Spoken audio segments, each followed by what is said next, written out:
My name is Fanny Royanez, and I am a Marine Policy and Engagement Officer for Scottish Environment Link. I grew up in France, between Brittany and the Mediterranean area, and I was very lucky to discover at a very young age the amazing marine wildlife and environment in New Caledonia. The marine environment and the ocean has always been a strong part of my environment and my daily life.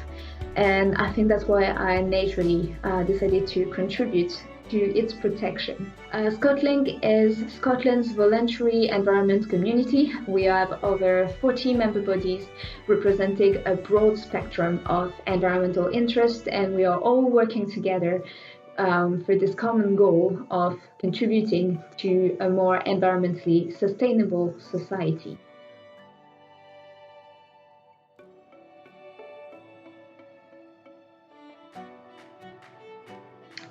I think that as a society, the biggest challenge we need to address is precisely to acknowledge the fact that we are facing a climate and nature emergency, and that we need to turn rhetoric into action and build back better from the pandemic now. In Scotland today, 1 in 9 species are at risk of extinction. This is huge. It is vital that our government commit to ambitious targets and provide concrete and tangible actions to operate a just transition. So we need to see climate and nature emergencies being placed at the core of the decision-making process. I mean, climate or nature are no longer a subject or a part of the legislations that a government has to address. It is the center of everything we do and everything we need.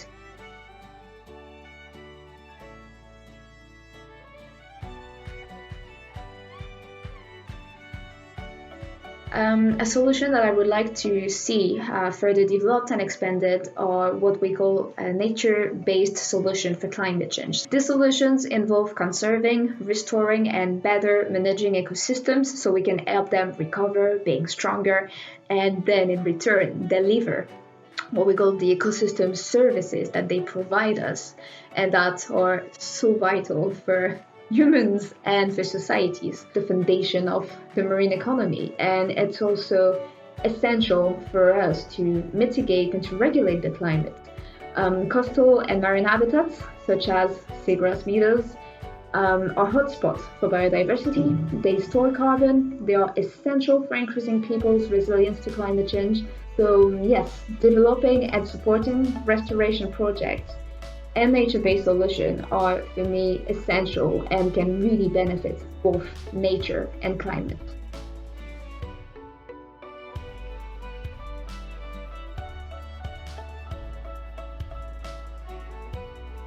My dream world, I think my dream world could be summarized in 3 sentences, which is a healthy environment, healthier society, and healthy planets. So I see definitely a more sustainable and a more inclusive world in which everyone can be accepted for who they are.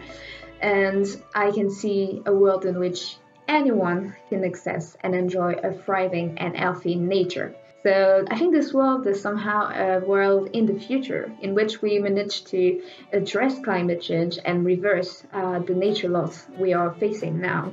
So yes, this is my dream world: nature being fully recovered, healthier societies, more inclusive societies in a thriving environment.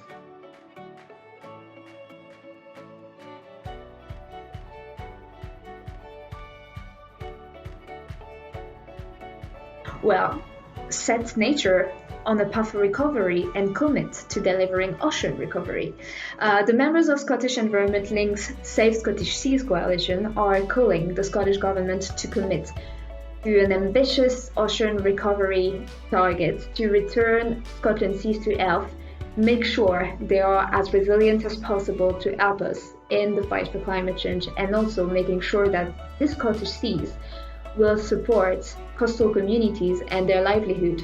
We also call for strengthening the Scotland's marine protected areas networks to support a just transition to a modern and world-leading and climate-friendly fishing industry. We want to see significant investment in marine conservation, in nature-based solutions, and sustainability to match the scale of the nature and climate emergencies.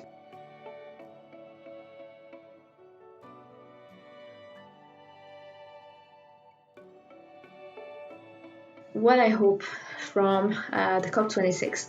Well, I want to see bold ambitions from our leaders. I want to see our global decision makers able to develop stronger positions for this COP26 on climate change.